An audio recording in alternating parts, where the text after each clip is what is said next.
have to learn torque on a current loop, moving coil galvanometer, magnetic dipole moment, magnetic field due to an electric current. Next point, torque on a current loop. Last video we have to learn the magnetic force on a current carrying wire due to magnetic field. Here figure shows a current carrying loop ABCD in a uniform magnetic field. Therefore, the magnetic force Fm bar acting in opposite directions on the segments of the loop AB and CD. This results into rotation of the loop about its central axis. Here in the figure, AB and CD, these are two segments of the loop, and Fm bar is the magnetic force. The current carrying wire is the rectangular shape and it is placed in the uniform magnetic field B bar in such a way that the segments AB and CD of the loop are perpendicular to the B bar. Here we can use the right hand rule to find out the direction of the magnetic force Fm bar. Then by the rule, इथं आपण right hand rule use केलेला आहे. याच्यावरून आपल्याला magnetic force Fm बारची value direction find out करायची आहे. Let the pointing figure of the right hand shows the direction of the current, the middle finger shows the direction of the magnetic field B bar, then stretched thumb shows the direction of the force. In figure, according to the right hand rule, the pointing finger shows the direction of current. Here A bar is denoted current, then middle finger shows the direction of magnetic field, that is the B bar, and the stretched thumb shows the direction of the force. Force, it is the cross product of A cross B. Here let us look action of rotation in details.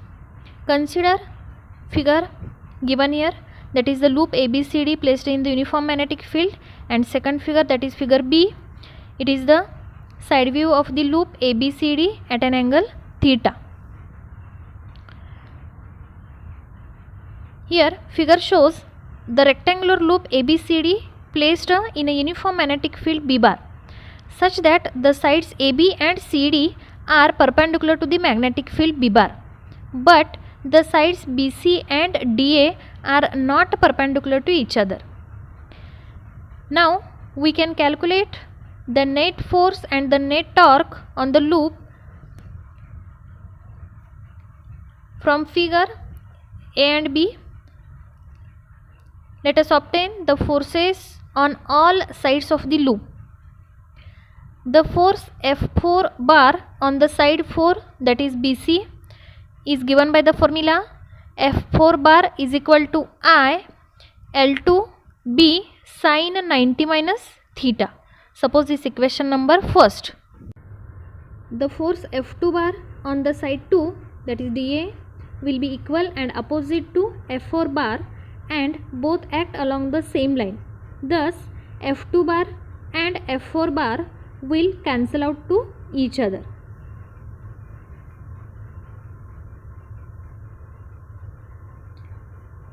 Therefore, the magnitude of forces F1 bar and F3 bar on side 3, that is AB, and 1, that is CD, will be given by the formula F1 equal to F3 is equal to I L1 B sin 90 degree. Here sin 90 1, therefore equation becomes F1 equal to F3 equal to I L1 into B. These two forces do not act along the same line, and hence they produce a net torque. This torque result into rotation of the loop so that the loop is perpendicular to the direction of the magnetic field B bar. The moment arm is given by 1/2 L2 sin theta about the central axis of the loop. The torque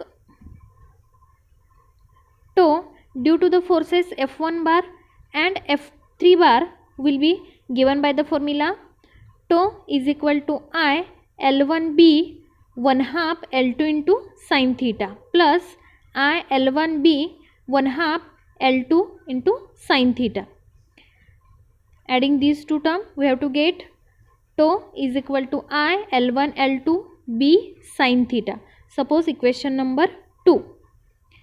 If the current carrying loop is made up of multiple turns n in the form of the flat coil, then the total torque will be given by the formula tau dash is equal to n into tau is equal to n I L1 L2 B into sin theta. Again, tau dash is equal to into bracket NIA into B sin theta. Suppose this equation number 3. Therefore, A is equal to L1 into L2. Here, A is the area enclosed by the coil. Next point, moving coil galvanometer. Galvanometer is an instrument which is used for the detection of electric current flowing through the electric circuit. Its working is based on that when current carrying coil is placed in a magnetic field, it experiences a torque. Here diagram is given. It consists of a coil of several turns mounted in such a way that it can freely rotate about its fixed axis in a radial uniform magnetic field. A soft iron cylindrical core makes the field radial and strong. The coil rotates due to a torque acting on it as the current flows through it. This torque is given by the formula tau is equal to NIAB. Suppose equation number first, where A is the area of the coil, B the strength of the magnetic field, N number of the turns of the coil, I current in the coil.